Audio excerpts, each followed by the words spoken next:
Hey, wait a minute. We're back. We are back. It's been a long time. Oh, mercy. All right. Yeah, we're back. Look, the a lot of real life stuff going on. If you can't tell, I'm in a whole different area, different place, moved completely. I was part of it. So Yeah. Well, last weekend I had a kidney stone, so I was kind of out for the count. yeah. Most of the weeks have been because of me, but yeah, last week was because of my brother. He kind of Yeah. screwed everything Well, up. and it's So not even that. Like going to Michigan games every time they're at home, I'm gone on Saturday, and then I'm trying to, just figure out our schedules and trying to get them to mesh so that we can sit down and have this show. it's been rough, but look, we're kind of planning multiple shows for the coming week later on towards the weekend. Work starts slowing down a bit, but anyways, look, we're here, and today's show. Look, it's been such a long time. So much stuff has happened. We don't want to go too far back in time, but there are some stuff that did happen, especially in the baseball world, that we do want to kind of just talk about briefly, anyways. So I know.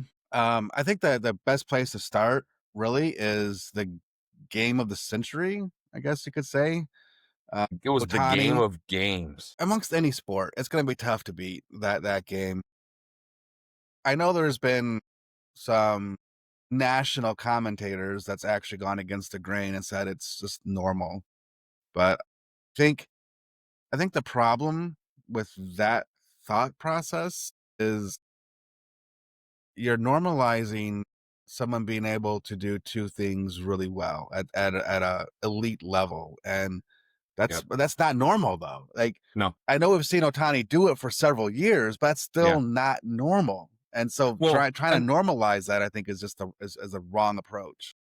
just like you were saying, it's if it were just the guy who came up and did what he did at the plate, or the guy that went to the mound and did what he did at the mound, okay. I I could see that as they want to say that's just normal. Now, Mm-hmm. even what he did at the plate, to me, that's not normal. 3 home runs is not normal.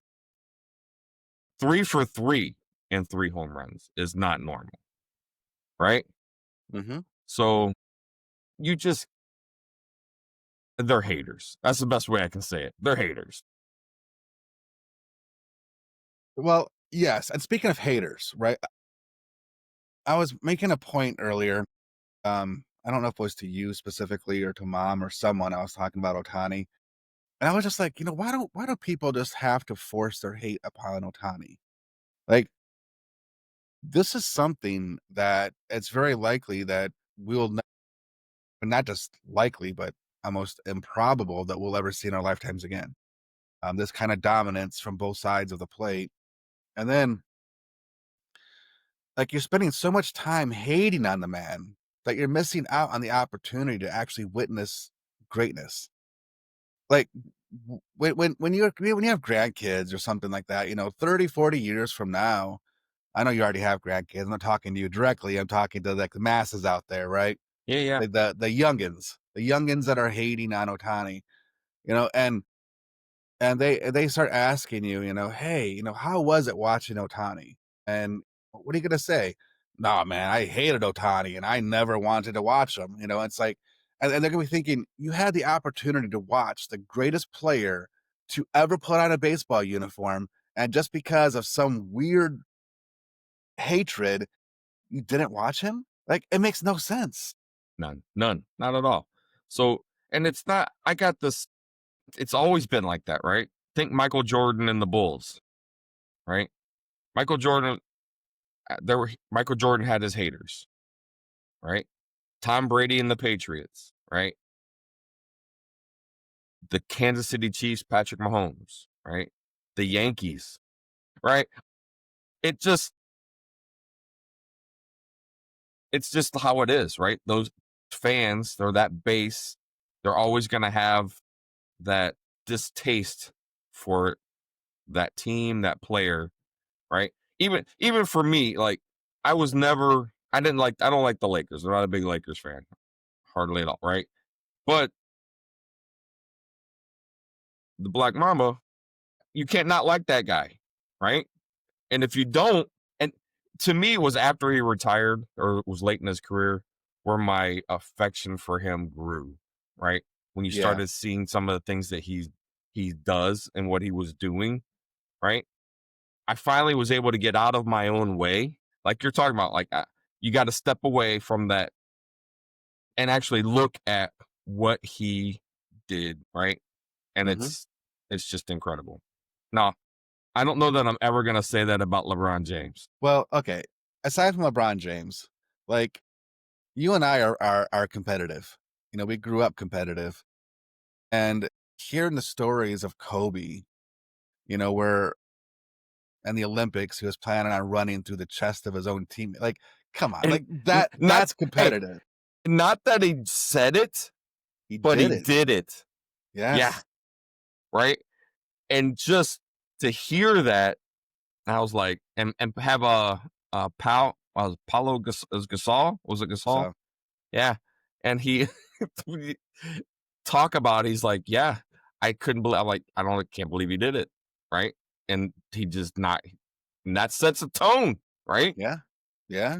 You're you are not my teammate currently. Right. So, but Yeah. yeah, that's a true competitor right there. So, And anyways, big sidetrack there, but like just but I think what you said is exactly what we need to do. Get out of their own way get out of their to own way. enjoy the greatness which is Otani. Just watch him and just because you're gonna miss it, and if you Yeah, miss it, you can't get it back. there's no the last person that even had like that was an Otani was Babe Ruth, right? Like to compare to. And when To did Babe compare Ruth to, play? To compare yeah, and not the same, but to compare to, and I will say this: Otani's better than Ruth. because it's the game has changed so much since Babe Ruth. Well, look, Babe Ruth played in a time in which he wasn't playing against the best players. What I mean by that is because I mean everything was separated, right? You had the Negro leagues and you had the white leagues. You know, you didn't have any of the Japanese players you got now. You didn't have the Latino players. So it was basically like you weren't playing against the best of the best for one, and two, he wasn't even all that dominant of a pitcher for as long as Otani has been. So and he didn't start hitting his home runs until after he stopped pitching. Right. So through the first number of years in their career, if you look at Babe Ruth stats versus Otani, the first like 7 years in their career, they're almost identical, like offensively. So Ruth started going on a tear once he stopped pitching. So at any rate, again, we're just Otani's better than Ruth. Might be a hot take, but not for me. It isn't. And and I don't know of a player. Now, is he the best hitter of all time? No. Is he the best pitcher of all time? No. But is he the best overall player of all time? Yes, he truly is. Because there's no other player that can do what he's doing. You just, they're not there. They're not there. I mean, imagine having like a Scooble that can hit 50 home runs. That's Otani. That's Otani. But anyway, so yeah, we just had to touch on that game. Because you have said something to me about the pitching staff, or there were minimum. There was the three pitchers, the three Japanese pitchers, right? Sasaki, Yamamoto Yamamoto, and and Otani. Otani, and that Otani's not even the best of the three. No, like I think here's I think Sasaki has a chance to be the best of all three of them. He's not right now, but I think he has the ability to be better than all three of them. He has his pitches are nastier than Yamamoto's. The movement on him, the stuff like it's Sasaki is a nastier pitcher. Yamamoto is the most precise. He's going to pound the corners. And then Otani is kind of a mix between the two. He's like right now, you could probably like right now Otani is better than Sasaki. Yamamoto is better than Sasaki. Mm-hmm. But potential, Sasaki's better than them both. And then but Otani has better stuff than Yamamoto. It's just that again, he's throws too many balls. He's not as accurate. If Ohtani was a little more accurate, like Yamamoto, he'd be better than Yamamoto. And it really just depends on what you like in a pitcher. For me, I like to me, the best pitch is the first pitch strike. Like, I always believe in that. So Yamamoto is that guy for me for that reason. But I cannot deny the movement and the nastiness of Ohtani's pitches as more so than Yamamoto's. Yeah. So, you're looking at World Series game 1, right? It's Yeah. 3 days ago. 3 days ago. Right? Yeah. Yeah. And we all I say we all. I assume the Dodgers pitching staff has just been so dominant, right? If Yeah. you look if you look through the latter part of the season through the playoffs, I mean, they swept the NLCS, right? Get into the World Series. They got this pitching staff. They had some rest. They just looked rusty, right? And I don't know what happened in that middle six, like this. So I wasn't watching. I was following the game. I wasn't actually watching the game. But what I was seeing was just they got in that sixth, seventh inning, and I believe it was relief pitchers that were in and just started giving up bombs. No, not exactly. That's not okay. No. But look, it's Blake Snell gave up 5 of the earned runs in 5 innings. Now, Blake Snell, up to that point, was lights out in the playoffs, but Now, he got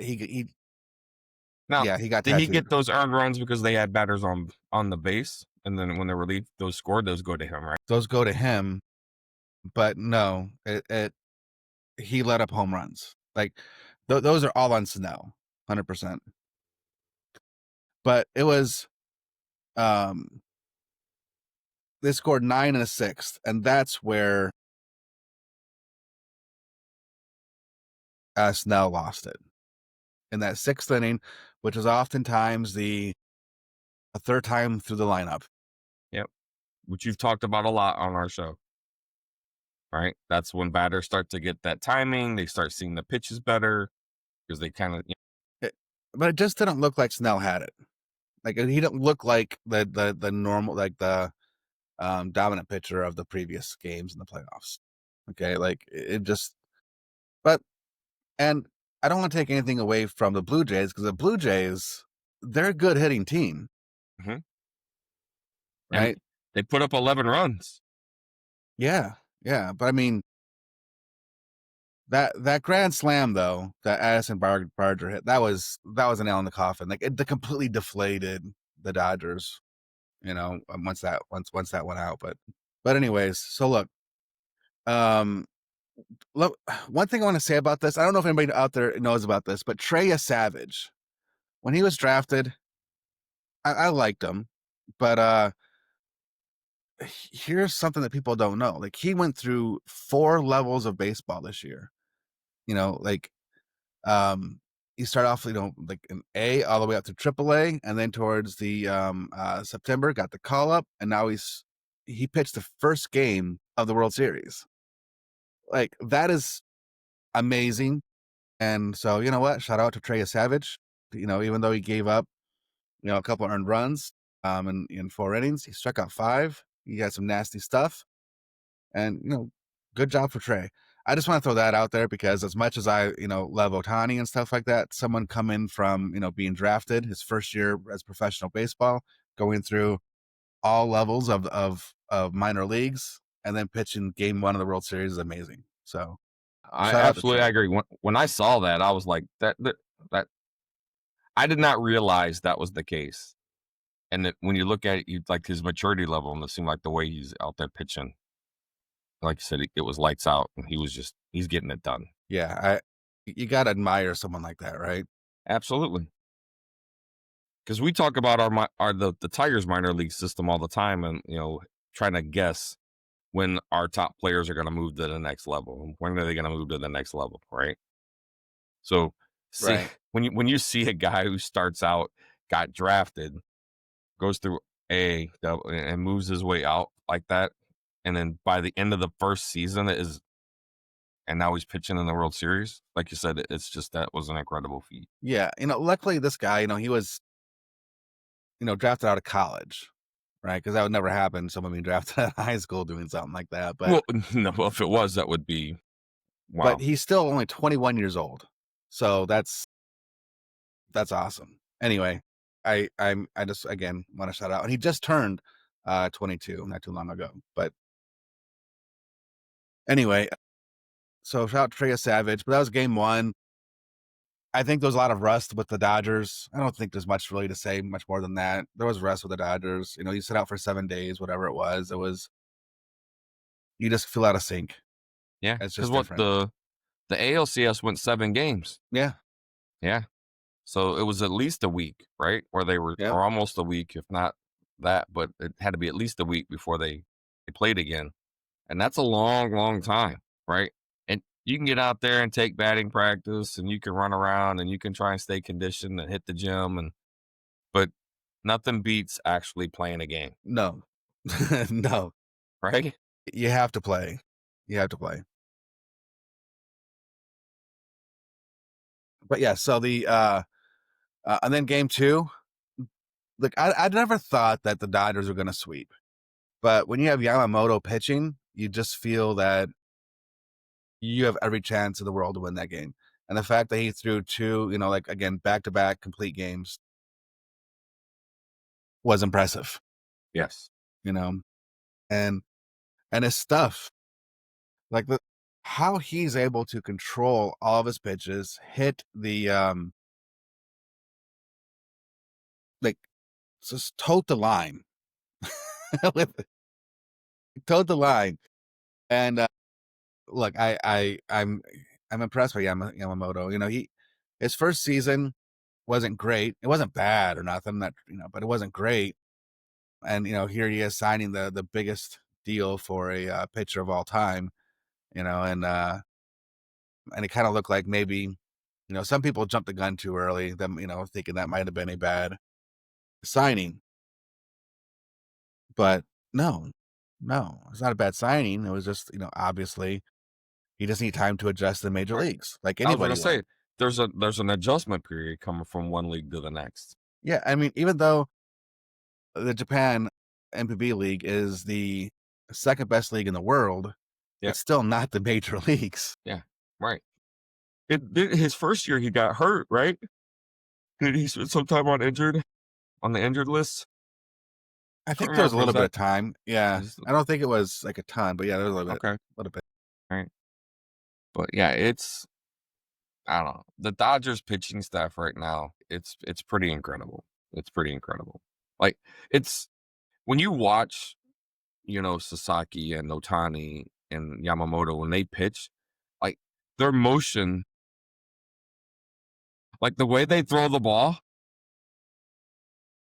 they're almost identical, right? And I won't say they were completely identical because there's always that's not the Mhm. case, but they are so similar when you watch like the step everything, like start to finish, is just incredible to watch them. And I assume that's just something that's what they're teaching over in Japan in those leagues. And this is, it's just a repetitive thing and they keep doing it and keep doing it and keep doing it. That's why everybody does it the same. Yes. It's it's the overall mechanics of how they teach. And they teach to try to get every last bit of velocity out of the pitcher. That's why Yamamoto, only being 5'10" and 176 pounds, can throw in the upper 90s. Like being such a small guy, compared to Sasaki, I think is like 6'3" or whatever, and or 6'2", and Shohei is like 6'2" or 6'3". Yeah, I mean Yamamoto 5'10", 176, still throwing in the mid to high 90s. So, and it's exactly that. It is nothing but the fact that they, like, if you watch any sort of like Japanese like video of them going through training, like they do like every step of the way, right? It's like, okay, a first step, like, like you separate, and then the second step, like this comes back, and it's like the drill is like each individual small movement of the body is its own step. And they'll go through that each, like they'll be on the field, lined up in lines, like it's some sort of aerobics class, right? But yet they're all doing the same motions, just constantly, and that's practice. Just making sure the fundamentals as as sound as possible. But no, and when you think about Otani and what he's been doing, um, the Dodgers did a really great job of bringing him back into pitching slowly this year, Yes, right? yes. And But I here's think the thing about that. yeah, go ahead. Yeah, Here's what a lot of people don't realize, and I've heard so many times, oh, the Dodgers regular season was disappointing because everybody thought they had a chance to beat the record of Seattle's for the wins and all this kind of stuff. And it's like right. Dodgers don't give a crap about that, man. The only Dodgers way, just want to make the playoffs, yeah, right? That's it. And they're not going to push a player to come back any earlier than needed. One, to reach the playoffs and then to get into the playoffs, right? So yeah. It's there's the only thing that matters that to me is the last win that you get, and that last win, it's either the Super Bowl, it's either the World Series, it's the NBA right. championship. It's what the last win of the season is the one that matters, right? And that's all that they try coaching towards. They don't if they're gonna lose 3 or 4 games, okay. Like again, they're not going to stress out and say, "Oh man, now we can't get the record for the most wins in a season." They don't care about that. All they want's a ring. And there's been players, one player specifically, I watched him talk about it, and I cannot remember his name. I wish I could give credit where credit's due. But he was saying that the Dodgers signed him. The players, he's no longer playing, but right. But the Dodgers signed him, and he kept saying, "Hey, I'm okay to come back. I'm okay to come back. I'm okay to come back." And finally, the Dodgers staff was just like, "Look, dude, we don't need you right now. Like, I know you're okay to come back, but we don't want you right now. We don't want you until you're 100% of the way that you were, because we're going to need you in the playoffs. That's what we care about right now, is using you in the playoffs. We'll get the playoffs without you. We just need you in the playoffs. So heal up." So even though, and again, it's not just, and the guy was very, very vocal about saying it wasn't just with him. It was with like a lot of their players that they've had that was gone through injuries. They want to make sure that every single player as healthy as they could possibly be going into the playoffs, because that's where they need them. So when you're talking about how they handle Otani, you're exactly right. They're going to bring him back slowly because they don't want a chance of losing him, and for any longer than what they already have. Plus, they know they're going to need him in the playoffs. And then he had one of the best games of all time. I don't want to say it can all be argued, but like one of the best games of Sure, all time, right? absolutely one of the best games of all time. So at any rate, like that is, and it's very similar if you think about it.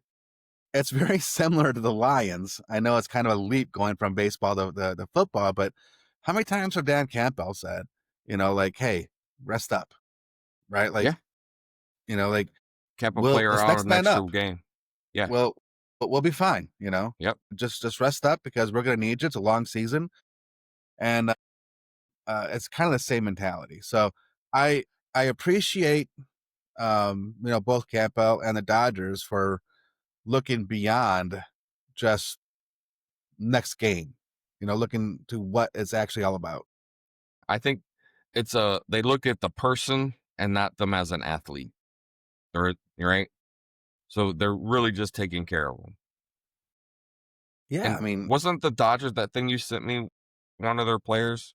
They keep re-signing him to a 1-year deal as he's going through yeah, stuff that he's going through, right? yeah, Like, yeah. Some mental just illnesses going on, yeah, and they keep signing him to a contract just because they want to keep him having his health care yeah, so he can get the help that he needs. right. And to me, that's whether you like the Dodgers or not, right? To me, it's an organization that's taking care of its people. At least that's what it shows anyway. That it's taking care of it. Right. It's Andrew Tolles. That's his name, and he hasn't played since 2018. So this isn't just something that's new. It's been going on for 7 years. They've been keeping signing him just so he can keep his insurance. Yeah, which is again, like you said, it's just I think it's a great thing that they do as an organization, and they went out and they paid a lot of money for the players that they got, right? But it's not like they went out and spent all that money and it's not paying dividends to the organization, to the city, right? To the fans, Right? right? So there was also something else. You probably sent it about Otani's contract and just, I mean, that was such an astronomical number and everybody in reality, you and I together will never see Yeah. $700 million. Right? No. Right. No. So, as we see those numbers, you're like, holy crap, right? Otani is marketable. He's a brand, Well, right? yes. So obviously the contract was so expensive, it turned off a lot of players. Now, this is going to lead me to another topic, but before I jump to that topic, according to a journalist, June Lee, the contract has already paid for itself in his first year. Like the entirety of the contract's already paid for. Now, the Dodgers themselves, they're owned by like investment bankers, all this kind of stuff, right? Like, so they got a ton of money to throw around, but the um but they have a different way of thinking because they're investment bankers. They look at things as investments, and being able to sign someone like Otani to like $700 million and stuff, and knowing full well they'd make it back because that's what they do. They're investment bankers. They knew they were going to make back the money. I don't know if they knew it was going to be so quickly, but yeah. So what they're saying is it's because of additional ticket sales and the increase in price in ticket sales, merchandise and marketing deals. Those were the main areas of how they paid for Toddy's contract already, mainly with merchandise and marketing deals. But the first year paid for the entirety of the contract. To me, that's just amazing. And the thing is, a lot of people are saying that the Dodgers are ruining baseball. And I think when you're looking at it from like 10 miles away, like just on the surface, it makes sense that the Dodgers are ruining baseball, because you're like, oh man, like they spend all this money and this and that and all this kind of stuff, like nobody can keep up with them. And it's like, yeah, okay. I mean, uh, again, big picture, yes. But I think once you start to realize, one, how the Dodgers acquired these players, right?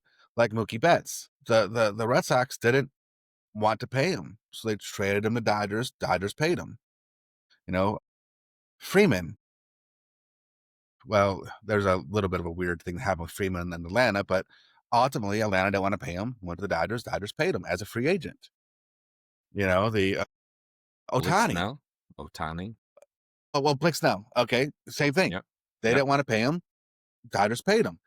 But Otani, once the Dodgers made him his contract, he went to the Angels and said, "Here's my contract. Can you match it?" And they didn't. So Angels didn't pay him. Dodgers did. He's a Dodger, right? And you look through and it's another player, another player, another player, another player, so on and so forth. And that's how they get these players, because nobody else wants them. Tyler Glass now is another one. He didn't want to be paid by Tampa, so they collect these players that nobody else wanted to pay. They go to the Dodgers because again, if you are a player, just like Otani. Otani said his biggest thing was he wanted a championship. He wanted Yes. to, play and have a chance to win a championship. So that's why most of the teams he was looking at going to was exactly that. They were championship caliber teams. Yes, Toronto was one of them, San Diego, et cetera, et cetera, et cetera. Um, but yeah, he ended up with the Dodgers. So if you're a player and you're competitive and you want to win, and the Dodgers are not only one of the most competitive teams in all of baseball, but they're also going to pay you what you feel that you're worth, and you can look at how they treat their players over and over and over again and making sure that they get healthy, making sure they don't get pushed. Like, why would you not want to play for the organization? Absolutely. Abs- Like, what's the knock on them? So the it's not so when you look into it deeper, it's not that the Dodgers are ruining baseball by signing all these players. It's simply that the other teams aren't signing their players. That's it. So they go to the Dodgers because they're not being signed by their teams that drafted them or whatever else. Like, I don't know what to say. It's the other team's fault that the Dodgers are who they are. Absolutely. Right. And it was, I was talking to somebody, I think it was just yesterday. I was at a Halloween party and a guy brought up, he's like, can't stand the Dodgers. Right. And he says, they just bought their team. I'm like, yeah. I mean, the players they have on their team are getting paid and, not like a little bit of money. They're getting paid pretty good money. Yeah, Right. yeah. I, it's not that I don't understand what you're saying, but on the other side, like you said, these are just players that the teams didn't match a contract or didn't get close, right? And they let the player go, right? I think that's going to happen in Detroit, We are which going to is talk which is about that at a another different show, story. Yes. but like But we can't get into that right now. That's no, no, that's an no. idea from our show. It is. But it's it's what happens across the league. It's not just the in baseball. It happens, it happens in the football too. Hey, this is what I want, this is what I'm gonna get, and they leave. So I mean, what most recently you look at Dallas, Micah Parsons, right? Didn't want to stay there, got requested a trade. They finally traded him. Dallas didn't seem like they wanted to pay him. As soon as he gets into Green Bay, he gets a new contract. I mean, that's exactly what has happened across all major sports. The reason these people get these giant contracts is because the team before them didn't give it to them. It was going to happen, just where it was going to happen. Because you could say the same thing about Boston at one point. You could say the same thing about the Yankees at one point. They were all over that luxury tax limit on ball Well, players. Mets, they're the second highest payroll, and they didn't even make the playoffs. There you go. Right. So it's not just about paying players. It's about and here's something else too. And again, it just seems like I love the Dodgers but look, you have three former MVPs on that team, right? Then you're gonna bring in someone like Yamamoto, who is one of the best pitchers from Japan of all time. All the accolades he won out there while he was pitching for the MPB.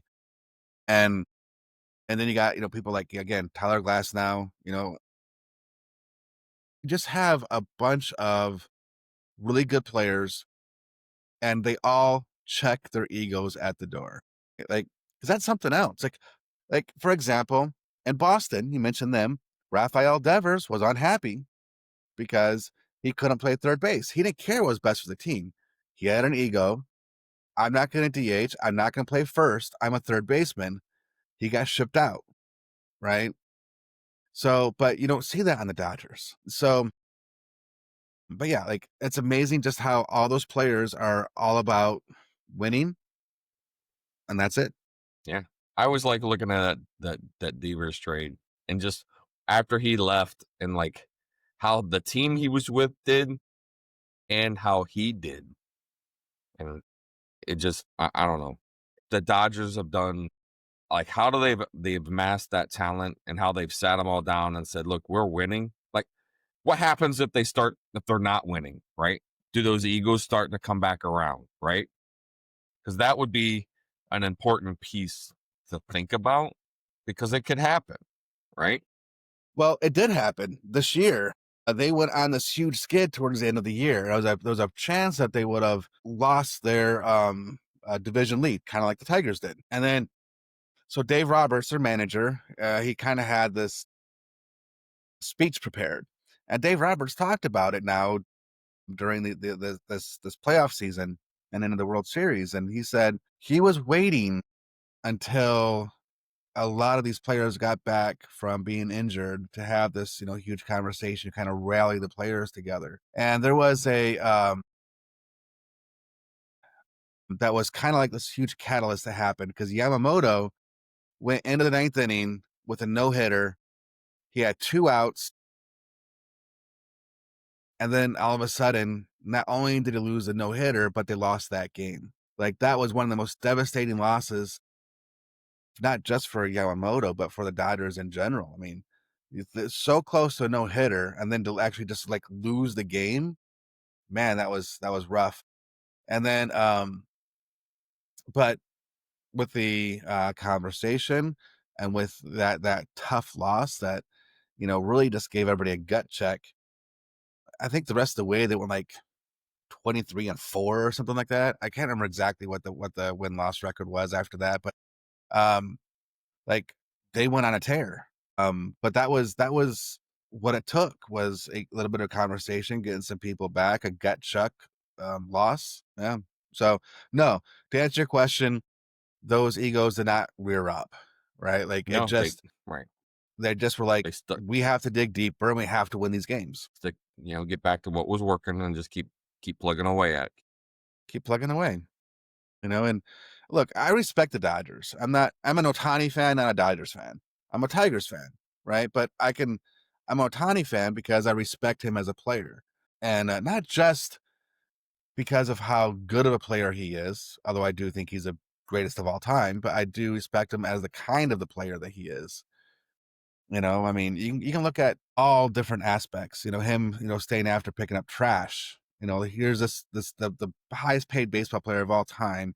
Like he's the most famous baseball player in the world, and he's picking up garbage. He's in the dugout and he's filling up water cups for his teammates when they get back in from the field. It's him waiting for people he respects like Freddie Freeman to enter the dugout first before he goes inside the dugout. It's when he gets beaten by a pitch from the Padres. He tells his team to stay to stay in the dugout, don't Yeah, come out. He handles it, and then he goes over to their bench, hand behind his back, and basically says, "Look, we're done now, right? Like you hit me, we're done." And he ended it. He ended that feud that was going on for like multiple games between the two teams. I shouldn't say feud because they still hate each other, but like right. at least the beaning of players, right? Like he ended it. Uh, and I can go on and on and on about this guy, right? I think just his person that he is and the type of player that he is, I'm a fan. Yeah. So it's not And he like I likes love to the have fun. Dodgers. Oh, yeah, he does like to have fun. He likes to have fun, Yeah, right? So, but he's also super competitive, yes. and to be that good, you have to be. Yeah, But absolutely. anyway, love the Dodgers for what they stand for with keeping the player on for insurance. Love Otani for the player that he is. Love the Dodgers for you know. Before we started um, a show, you mentioned that you sold your Michigan versus Ohio State tickets, Yes. right? And what was the reason that you gave? Because the fans, it's not just Ohio State fans, but even the Michigan fans, when that game was happening, like the fans are different, and I just don't like the atmosphere. For me, it's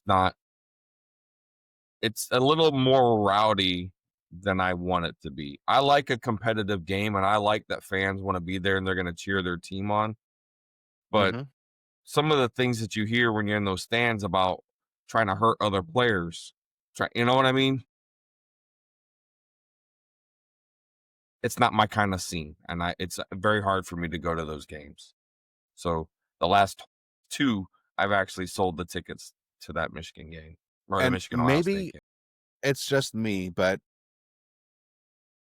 during the first game between Toronto and Dodgers, I hear the Toronto fans because they were kicking the Dodgers' butts and they were chanting, "We don't need you" to Otani when he was up to bat, Yep, right? because they booed him I when don't he got know. announced. Like And right.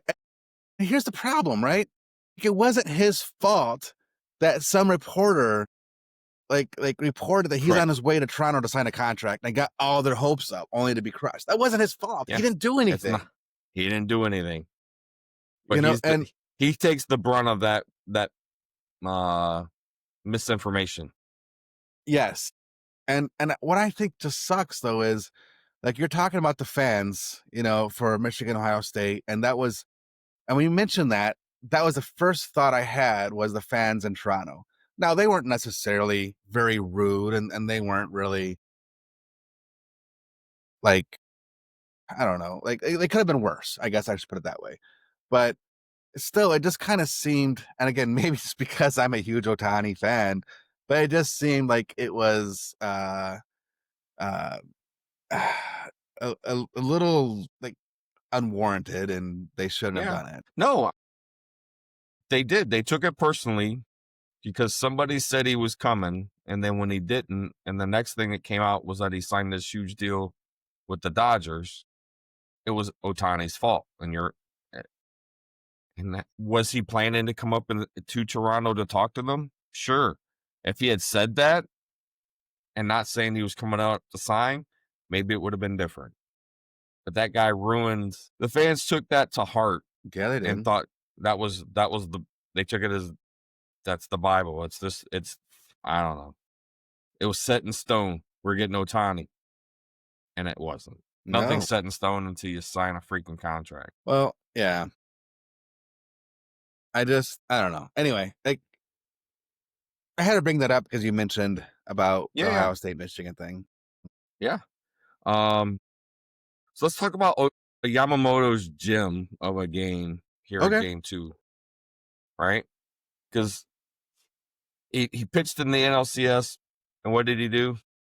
He threw a complete game, right? Yes. So what's he do for an encore?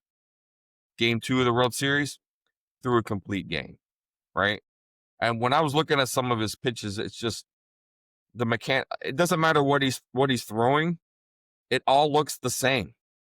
Every pitch looks exactly the same until he gets across the plate. And to Yes. me, that's a scary picture, right? Like when it looks like a fastball and then it's a slider and it dips out or you know hits a changeup, it doesn't matter. It always all looks the same. And because So you only get a split second to decide on whether you're going to yeah. swing and how you're going to swing that bat, like you're committed. But So again, I was watching that game a little bit. I was more watching the Michigan State game because that was also on last night. So yeah, I was watching both games as well, but on my split screen, I was, listening to the World Series and watching pay more yes, attention to that. But look, this is why I say over and over again, we had a topic a long time ago. We talked about, like youth and what youth pitchers should focus on. And this is why you don't necessarily need to be throwing a pitches that can put a lot of strain on your arm when you're a kid, right? You don't need to be throwing the sliders or the curveballs and all these breaking pitches. If you just have, like a two seam, four seam, like forkball, splitter, whatever it is, like it all kind of, has a same release. You're not putting that strain on as a kid. Change ups, right? Like that's the stuff that you could do because it all has different movements, it all has different speeds, and it all go different directions. Like that is the biggest contributor to a swing and miss than anything else. Like if a batter knows what you're throwing, they're going to crush it. If it's in the zone, right. you have to fool them on what you're throwing. And a lot of times, kids, think about bowlers. I want to, I know it's a weird comparison, but to stay with me for a minute, right? Like how many times have you seen a bowler, a non-professional bowler, right? They just roll the ball straight. And you could tell that they're going to roll the ball straight because you could watch their arm come back and straight out, right? Then you have pitcher or bowlers that they still do the one hand thing, but when they come up, instead of with the palm up, you see the palm to the side, and you know that they're hooking the ball. Then you get the other one that tries to do the extreme hook. They get the ball like tucked up here at the armpit, right? And they kind of just do this crazy super spin on the ball. So like if you that's almost like trying to identify what a pitch is going to look like out of a pitcher's hand. Again, it's obviously not exact, but you get the idea. The way that the ball comes out of a pitcher's hand, you can determine as a hitter, if you can see it well enough, what the pitch is going to be. At least you'll know if it's you know, some sort of breaking ball or some sort of straight fastball like pitch, right? Like, so, and some are different grips and different pitches has more of the extreme arm angles. So that's why I kind of brought this up like this, because you can obviously tell what this is. Um, but when you have every pitch that's coming straight over the top, the change up, the two seam, four seam, fork ball, whatever it is, and it's all just kind of over the top like this, but it all goes different directions. That's how you want your kids to learn to pitch. You just don't Absolutely. want them throwing breaking balls right away. Yeah. I don't Well, know because how I that was got the on thing that, we but well, no, that's the thing we talked about, you know, when dad coached you guys, right? He didn't teach you guys. Dad knew how to throw them, but yeah, dad didn't teach you, right? He's no. like, control your fastball, control your changeup. That's what you need, right? If you put it over Well, the at that plate anywhere in level the that he, strike zone, well, it's true. the level That's that he true. coached us, right? Like Yeah, it was a bit different though too. I mean, I get it it. because But we were really really young. We're not talking about like high school type of, no, right? but I'm also looking at high schoolers now are having Tommy John surgery, Yep, yep. right? And then 2 years later in their college time, they're having a second, right? That to me, that's the problem. That's where we want to tell these kids you can throw hard. It doesn't know where you're gonna know control the pitch. And if you can do that, So put it anywhere in the strike zone you want, you're good. I'm going to say something kind of weird. Not that I'm sure a lot of people thought I've already said a lot of stuff that's weird, but I like statistics and I like out of the box thinking. And I sent you a video earlier on that was talking about Greg Olson, the former tight end, mentioned that as an offensive coordinator, because of the kickoff rules now and getting the ball at like the 35-yard line, he may not kick a field goal, like short field goals, right? Like instead, he would rather go for it on fourth down, see if he gets it, because if Hmm. not, you have a lot further of a field to go in order to score than if I kick a field goal, you get the ball on the 35-yard line, and in one and a half first downs, you're already in field goal range to get that 3 points back, right? So it's like, why kick a field goal? Like that doesn't make much sense to me anymore. And that's I never thought about it, but it's like, okay, I can see there being some sort of validity. I'm not going to sit there and say that's the way to do it, but I can see some validity. And I think that also helps explain possibly how Campbell's thinking about going for these, all the time when they're down in the red zone or close to it. Like, Yeah, 15, after 15 yards, they're already, more or less in field goal range. So why yeah, not just because keep going for it? they did it against the Buccaneers. I And, don't know. He does it. He does it every week, but yeah, but I mean, it kind of makes sense. But I'm going to it take does. that thought process, and I'm going to say I heard another theory for baseball. And they were saying that when I say they, again, I forgot who I was listening to. Um, but there's some analysts for baseball that basically says just throw the ball down the middle of the plate every time. Like just because a walk is so bad for the team, allowing them to get a free base runner, right? It's much Hmm. harder to get a base hit than it is to get a walk. So challenge them, let them try to get the hit, because chances are they won't, even if it's right down the middle. And they came up with some statistics to kind of back that up. And then was it Maddox or Smoltz? One of them was talking about the waste pitch. This is something that we all, playing baseball, we all know. If it's an 0-2 count, they're going to do a waste pitch. They're going to go ahead and they're going to throw some sort of curveball or some sort of junk trying to get you to chase on a bad pitch to strike you out. But more than likely, it's going to be a ball. Over 90% of the time, it's going to be a ball. So, but they try getting you to chase it. It's a waste pitch. And most managers and coaches, you don't ever allow a base hit at an 0-2 count. Well, then you have these pitchers coming out and stating, no, I want to throw a strike on 0-2. Because if you look at the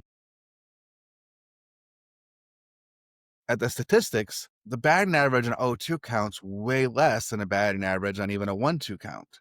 So why would I want to allow you to get to a 1-2 count when I have a better chance statistically to get you out an 0-2 count? And again, it's like, yeah, Yeah. It's all about you the know, numbers. it's crazy. And all this different way of thinking about stuff. I don't know. I'm a numbers guy, like I love this type of strategy and out of the box thinking. It's just, but I've heard 3 different things in the last couple of weeks since we haven't done a show. And I can do an entire show on just talking about just those 3 things. I think it's amazing, some people's, thinking about stuff like that. So, well, let's do a prediction. Here's because we're hitting that hour mark here. Oh, yeah, we are. So my students were talking about the World Series, and they were trying to, what was going to happen, and I told them that the Dodgers would win in 5. Okay. So far, I'm right in there. Yeah, you got a chance. I have a chance, but I'm gonna the way that Toronto played and the way they pitched and the way they hit. I may say 6. I don't think it'll go 7, but I think it'll go 6. So, I mean, either I way, thought 6 from the get-go. yeah. So, like, if it's 6, to me, I mean, that means the Dodgers got to win another one in Toronto, right? But either way, the pitching is just, if the Dodgers So pitch the way they did in the NLCS, I don't see how.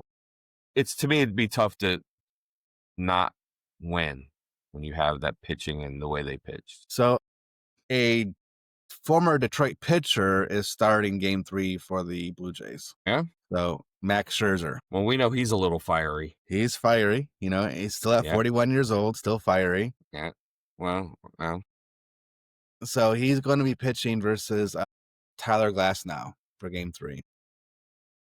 And what's kind of interesting was Scherzer was left off the roster against the Yankees. And so far, he's only made 1 start in the postseason, and he beat Seattle in game 4, allowing 2 runs in 5 2/3 innings, right? So, and he's been the oldest pitcher to start a postseason game since Jamie Moyer was 45 years old when he pitched for the Phillies in the 2008 World Series.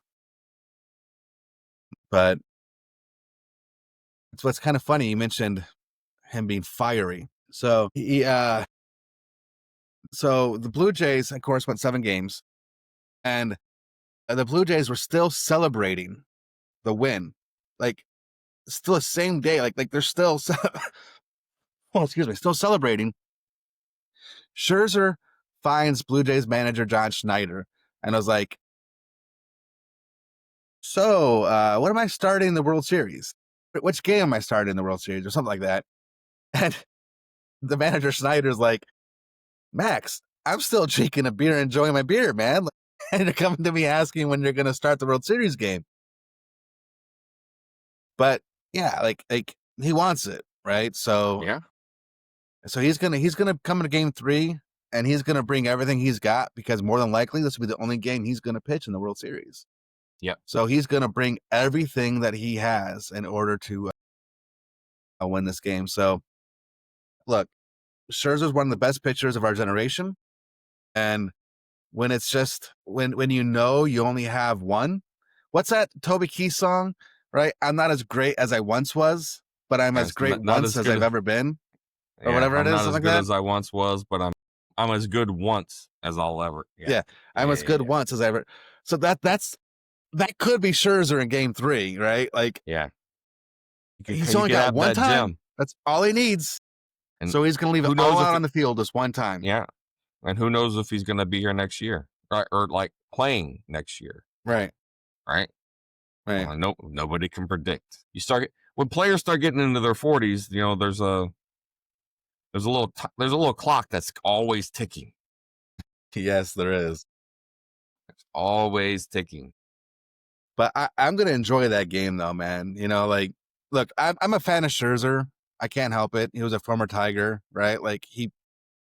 You gotta like the guy. And even though I'm rooting for the Dodgers only because I'm an Ohtani fan, I wouldn't mind seeing Scherzer take Game 3. That's all I'm saying. As long as Ohtani comes away looking pretty good in the batter's box, you know, Right? I'm okay Scherzer winning because I like Scherzer. So anyway, but yeah, that's so my prediction is Dodgers in 6. Think I think Glass now is going to struggle a little bit, kind of like Snell did. And I think when Ohtani pitches, right, they're going to come back and they're going to get another win with Ohtani, and then they have to decide what they're going to do as far as pitching wise. Dodgers, anyways. Are they going to go Yeah, back yeah. Like as far as to the game top five. or yeah? Yeah. That's my prediction. I'm not saying Dodgers are going to lose Game 3. I'm just saying that Glass now is going to struggle Game 3. He's not going to be dominant like Yamamoto. He's going to give up like 3 or 4 runs. Is all I'm saying. Well, it's gonna take some Dodgers hitting then if they're gonna win that game. Yes, it will. So I'm not predicting if Dodgers will win Game 3. I'm just Dodgers will win the series. I just don't know about It Game sounds 3. like you're saying the game three could be a good game. The Dodgers are streaky when it comes to hitting, and it's possible that Scherzer again goes lights out because this is the only game he's Yeah. pitching. So Right. I can see Scherzer having a game of his life, and then the Dodgers come up kind of short with some of the bats. Now Scherzer's not going to be able to go 9, right? He'll probably go like 5 or 6 innings, and that's it. And then the Dodgers will try to get the runs off of the bullpen. But I don't know.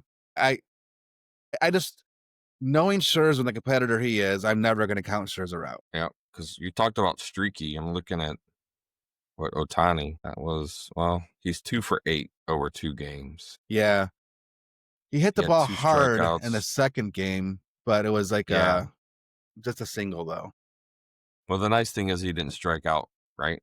But yeah, I saw like in the hits I saw him, the swings I saw him hit where he made contact. Like, you know, I thought he was hitting. I thought he was hitting the ball well. He just hit it to where people were, kind of thing. So I know he hit that one down the left field line. I'm like, for a minute I thought I had a chance, but Yeah, then, you see that left fielder come over and you're like, yeah, no, that's not. Doesn't quite have the distance. Jake Taylor. That's a weird reference. So, but yeah, Yeah, so that's the deal. Game 3 is that's the tomorrow deal. night, 8 o'clock, and And tonight, just to give a plug for the NFL, Aaron Rodgers is about to play his former team his former here team. on Sunday Night Football, Yep. and this is Yep. going to be a heck of a game because the Packers are kind of streaky too. Yeah, I don't know.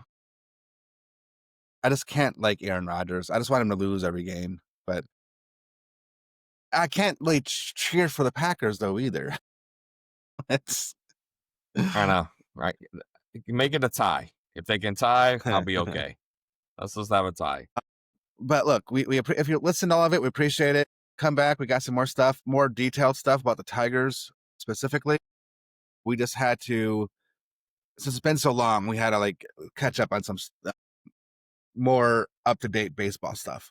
But we got a lot of stuff planned. We got, especially when it comes to the Tigers, breaking down their players, how the season went, potential landing spots for Scubo. What do we think that the managers are going to do? In the offseason, are they going to re-sign some players, trade players, move guys around? And what about these highly touted prospects? Do we think they're going to make the roster out of spring training, call ups? What? So we got a lot of stuff we're thinking about doing. So just stop by and listen. But just to make sure you don't miss any of those videos, subscribe. All right. That's all I wanted to say. All right. Well, everyone have a great day. Enjoy the rest of your Sunday night. We're out. Talk to you later.